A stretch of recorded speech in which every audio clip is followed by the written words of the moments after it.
हजारीबाग आसन्न लोकसभा चुनाव 2024 को लेकर राज्य निर्वाचन आयोग गंभीरता से हर बिंदु पर बारीकी से कार्य कर रहा है।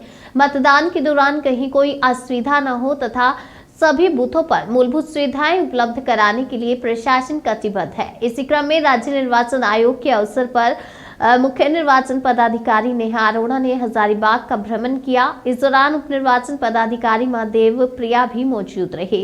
इस क्रम में उन्होंने विभिन्न मतदान केंद्रों में मिनिमम एस्ट्रॉयड फैसिलिटी का बारीकी से निरीक्षण किया। इस दौरान उन्होंने 24 मांडू के मतदान केंद्र 31/32, 25 हजारीबाग 438/439 नगर निगम क्षेत्र के कुम्हारटोली पारनाला के 213, 214 एवं 215 मतदान केंद्रों का निरीक्षण किया।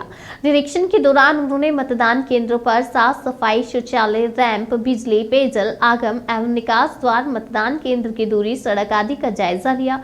इस मौके पर कम वोटर टर्नआउट वाले मतदान केंद्रों में सूचीबद्ध लोगों के घर जाकर मतदान नहीं करने के कारणों की जानकारी लेने का निर्देश संबंधित मतदान केंद्रों के बीएलओ को दिया गया।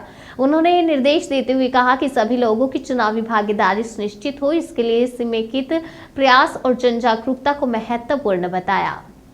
जोड़ा है तो जो यंग वोटर्स हैं उन सबसे भी अपील है कि अपना नाम जुड़वाएं और साथ के साथ वोटिंग में भी जरूर हिस्सा लें। हजारीबाग जिला में नहीं पूरे राज्य में देखा जाता है कि ग्रामीण परिप्रेक्ष्य में तो लोग बढ़ चढ़ के आते हैं वोट डालने के लिए, पर अर्बन में वोटर टर्नआउट कम होता है। तो क्योंकि ये कार्यक्रम हम लोग अर्बन एरिया में ही कर रहे हैं, तो सबसे एक अनुरोध है कि अर्बन एरिया में हम लोग उस दिन छुट्टी ना मनाएं और अपने मताधिकार का प्रयोग करें, क्योंकि यही 5 साल में एक बार मौका मिला है।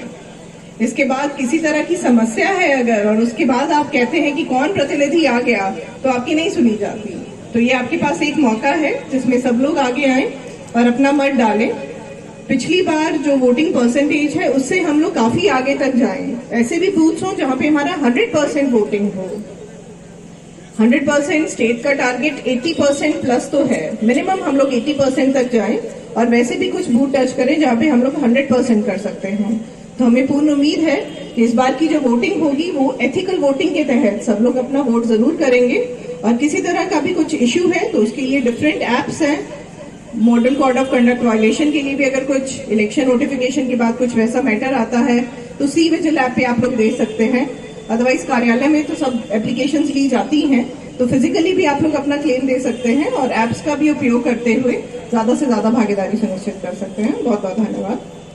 सुपरवाइजर्स हैं मीडिया के हमारे सभी भाई बंधु, हम लोगों ने शनिवार को एक प्रेस कॉन्फ्रेंस के माध्यम से एक जानकारी भी दी थी कि आज 4 मार्च सुबह 10:30 बजे से ये I am verified voter campaign की शुरुआत की जा रही है चुनाव आयोग के निर्देश के आलोक में। और इस क्रम में हम लोग की कोशिश ये है कि हम लोग हर एक वोटर को, हर एक मतदाता को जिसका नाम मतदाता सूची में है उसको हम लोग वेरीफाई करें। इस वर्ष के जो स्पेशल समरी रिवीजन है उसमें हम लोगों ने जिले में करीब 81,000 नए वोटर्स जोड़े हैं। मेरा खास अनुरोध है उनसे कि जिन लोगों के नए नाम जुड़े हैं वो अपने नेम्स को जरूर वेरीफाई कर लें।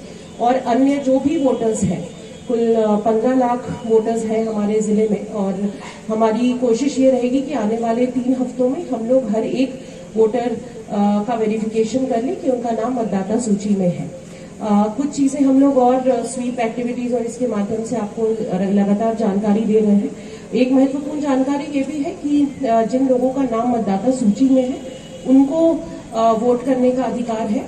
अगर उनके पास एपिक कार्ड नहीं भी है तो भी अन्य 11 तरह के और वैकल्पिक आईडी कार्ड्स हैं जिसका उपयोग करके वो वोट कर सकते हैं।